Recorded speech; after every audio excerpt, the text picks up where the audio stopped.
ಸ್ಕೂಲಲ್ಲಿ ಇದ್ದಾಗಲೇ ಅನ್ಕೊಂಡ್ಬಿಟ್ಟಿದ್ದೆ ನನ್ನ ಲಕ್ಕು ದೇವ್ರ ದಯದಿಂದ ಅದೇ ಲೈನ್ ಅಲ್ಲೇ ಬಂದ್ಬಿಟ್ಟಿದೆ.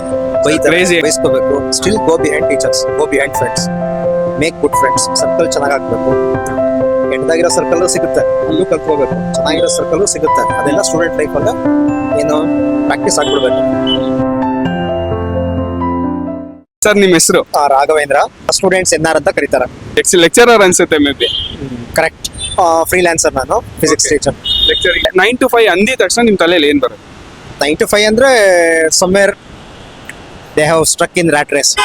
ಎರಡನೇದ್ದು ಅವ್ರ ಕೆರಿಯರ್ ಶುರು ಮಾಡಿದಾಗ 9 to 5 ನಲ್ಲಿ ತುಂಬಾ ಆಪ್ಷನ್ ಸಿಗುತ್ತೆ. ಅಲ್ಲಿ ಇದ್ಕೊಂಡು ಕಲ್ತ್ಕೊಂಡು ಅವ್ರಿಗೆ ಏನೇನ್ ಬೇಕೋ ಎಕ್ಸ್ಪ್ಲೋರ್ ಮಾಡ್ಕೊಂಡು ನೆಕ್ಸ್ಟ್ ಸ್ಟೆಪ್ ಹೋಗೋದಕ್ಕೆ ತುಂಬಾ ಹೆಲ್ಪ್ ಮಾಡುತ್ತೆ 9 to 5. If in case job ಅಲ್ದೆ ಇವಾಗ ನೀವು ಏನಾಗಿ ನಾವು ನೋಡಬಹುದಾಗಿತ್ತು? ನಿಜವಾಗ್ಲೂ ಗೊತ್ತಿಲ್ಲ.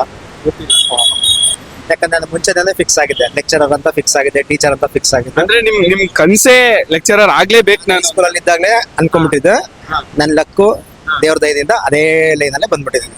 ಸ್ಯಾಟಿಸ್ಫ್ಯಾಕ್ಷನ್ ಇದೀರಾ ಇಲ್ವಾ ನಿಮ್ ಜಾಬ್ ಅಲ್ಲಿ? ಫುಲ್ ಇದೆ. ಏನಾದ್ರೂ ನಿಮ್ ಜಾಗನ ರಿಪ್ಲೇಸ್ ಮಾಡ್ಬೋದಾ? ಖಂಡಿತವಾಗ್ಲೂ ಮಾಡ್ತಾರೆ. ಇಲ್ಲ, ನನ್ಗಿಂತ ಚೆನ್ನಾಗಿ ಎಕ್ಸ್ಪ್ಲೇನ್ ಮಾಡ್ಬೋದು, ಆಯ್ತಾ. ಬಟ್ ನಮ್ದು ದೊಡ್ಡ ಪ್ಲಸ್ ಪಾಯಿಂಟ್ ಏನು ಅಂದ್ರೆ ನಾವು ಭಾರತದಲ್ಲಿರೋದ್ರಿಂದ ಸೈಜ್ ದೊಡ್ಡದು, ಸ್ಟೂಡೆಂಟ್ ಸಂಖ್ಯೆ ಜಾಸ್ತಿ ಇರ್ತಾರೆ. ಸೊ ಎಷ್ಟೇ ಏನ್ ಬಂದು ಆಕ್ಯುಪೈ ಮಾಡ್ಕೊಂಡ್ರು ಇನ್ನೊಂದಷ್ಟು ಜನ ಅಂತ ಇದ್ದೇ ಇರ್ತಾರೆ, ಸಿಕ್ಕೇ ಸಿಗ್ತಾರೆ. ಜಾಬ್ ಆಪರ್ಚುನಿಟೀಸ್ ಇದ್ದೇ ಇರುತ್ತೆ. ಈಗ ಎಕ್ಸಿಸ್ಟಿಂಗ್ ಟ್ರೆಂಡ್ ಅಲ್ಲಿ ಎಕ್ಸಿಸ್ಟಿಂಗ್ ಸೆಂಟ್ರಲ್ ಗೌರ್ಮೆಂಟ್ ಪ್ರಕಾರ ಅಂದ್ರೆ ಅವ್ರು ಯಾವ ರೀತಿ ನಡ್ಕೊಂಡು ಹೋಗ್ತಿದ್ದಾರೆ ಅದ್ರ ಪ್ರಕಾರ ಕಾನ್ಫಿಡೆಂಟ್ ಆಗಿ ಹೇಳ್ಬೋದು ನೆಕ್ಸ್ಟ್ ಜಾಬ್ಗಳು ಇರುತ್ತೆ. ತುಂಬಾ ಕಾನ್ಫಿಡೆಂಟ್ ಆಗಿ ಹೇಳ್ಬೋದು. Should have your specialization. ನಂದೇ ಒಂದು ಸ್ಕಿಲ್ ಅಂತ ಇಲ್ಲ ಅಂತಂದ್ರೆ they will be struck in 9 to 5 job. Skill ಇತ್ತು ಅಂತಂದ್ರೆ ನಿಮಗೆ ಹೆಂಗಾದ್ರೂ ದಾರಿ ಹುಡುಕ್ತೀರಾ. ಒಂದು ಸ್ಕಿಲ್ನ ಹುಡ್ಕೊಂಡು ಹೋಗ್ಬೇಕು, ಐಡೆಂಟಿಫೈ ಮಾಡಬೇಕು, ಅದರಲ್ಲಿ ವರ್ಕ್ ಮಾಡಬೇಕು, ಒದೆಗಳು ತಿನ್ಬೇಕು, ಮತ್ತೆ ವರ್ಕ್ ಮಾಡಬೇಕು, ಮತ್ತೆ ಒದೆ ತಿನ್ಬೇಕು, ಫೇಲ್ ಆಗಬೇಕು, ಮತ್ತೆ ಟ್ರೈ ಮಾಡಬೇಕು. Yes, that's a cycle. ಅದು ಆಗ್ತಾನೆ ಇರಬೇಕು, ರಿಫೈನ್ ಆಗ್ತಾನೆ ಇರಬೇಕು, ಎಲ್ಲೂ ಸ್ಟಾಪ್ ಮಾಡಬಾರ್ದು. ಸ್ಟೂಡೆಂಟ್ ಆಗಿದ್ದೀರಾ, ಕೂತ್ಕೊಂಡು ಚೆನ್ನಾಗಿ ಓದ್ಬೇಕು, ಅಲ್ಲಿ ಏನು ಕಾಂಪ್ರಮೈಸ್ ಆಗಬಾರ್ದು.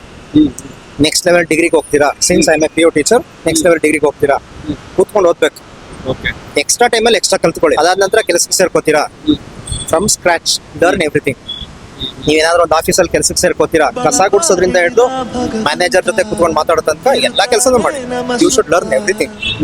ಅಲ್ಲಿ ಸೇರ್ಕೊಂಡ ತಕ್ಷಣ ನನ್ಗೆ ಇಷ್ಟು ಸಂಬಳ ಬರಬೇಕು, ನಂಗೆ ಇಷ್ಟು ಸಣ್ಣ ಕೆಲಸ ಹೇಳ್ಬಾರ್ದು, I am not ready for this work is not for me, ಆ ಥರ ಯಾವುದು ಬರಬಾರ್ದು. ಪ್ರತಿಯೊಂದು ಕಲಿಬೇಕು. ಆ ಮೈಂಡ್ ಸೆಟ್ ಇದ್ರೆ ಅವ್ರಿಗೆಲ್ಲ ಓಪನ್ ಆಗುತ್ತೆ. ಎಲ್ಲಿ ಬೇಕಾದ್ರೂ ಸರ್ವೈವ್ ಆಗ್ತಾರೆ. ಅವ್ರಿಗೆ ಕ್ರಿಯೇಟಿವಿಟಿ ಜಾಸ್ತಿ ಇರುತ್ತೆ. ಅವ್ರಿಗೆ ಗೊತ್ತಿಲ್ಲದೆ ಇರೋಗೆ ಆಯ್ಕೆ ಮಾಡ್ಕೊಂಡ್ಬಿಡ್ತಾರೆ. So I fit here. ಈಗ ಆಫೀಸಲ್ಲಿ ವರ್ಕ್ ಮಾಡ್ಬೇಕಾದ್ರೆ ಪ್ರಾಬಬ್ಲಿ ಏನೋ ಕಸ ಗುಡಿಸೋದ್ರಿಂದ ಅಂತ ಮೆನ್ಷನ್ ಮಾಡಿದೆ.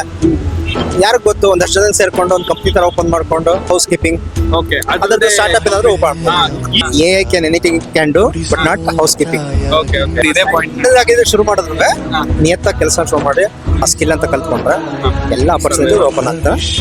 ಮತ್ತೆ ಸ್ಟೂಡೆಂಟ್ಸ್ ಏನ್ ಹೇಳ್ತಿರೋದು ಅಂದ್ರೆ ಸುಮ್ಮನೆ ಜೆರಾಕ್ಸ್ ನೋಡ್ಕೊಂಡು ಎಕ್ಸಾಮ್ ಟೆಸ್ಟ್ಗೆ ರೆಡಿ ಆಗೋದನ್ನ ನಿಲ್ಸಿ, ಕೂತ್ಕೊಂಡು ಓದಿ, ಕ್ವಶನ್ಸ್ ಕೇಳಬೇಕು, ಟೀಚರ್ಸ್ಗೆ ಕ್ವಶನ್ಸ್ ಕೇಳಬೇಕು, ಈ ಫ್ರೆಂಡ್ಸ್ನ ಕ್ವಶನ್ಸ್ ಕೇಳಬೇಕು, ಅಲ್ಲಿ ಆನ್ಸರ್ ಹುಡ್ಕೊಂಡು ತಿರುಗಬೇಕು.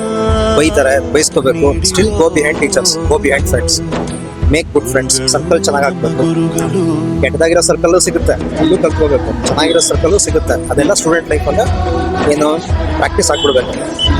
ಮತ್ತೆ ಫಿಲ್ಟರ್ ಮಾಡೋದನ್ನ ಇಲ್ಲೇ ಕಲ್ತ್ಕೊಂಡ್ಬಿಡ್ಬೇಕು. ಈ ಡ್ಯಾಮೇಜ್ ಅಂದ್ರೆ ಜಾಸ್ತಿ ಡ್ಯಾಮೇಜ್ ಆಗಲ್ಲ, ನೆಕ್ಸ್ಟ್ ಲೆವೆಲ್ ಅಲ್ಲಿ ಡ್ಯಾಮೇಜ್ ಆಗುತ್ತೆ, ಜೋರಾಗಿ ಡ್ಯಾಮೇಜ್ ಆಗುತ್ತೆ. So do all sort of SHIT here. Thank you sir, thank you. ಇರುತ್ತಾನೆ ನಮ ಸುತ್ತ ಅವತಾರ ನಾನಾ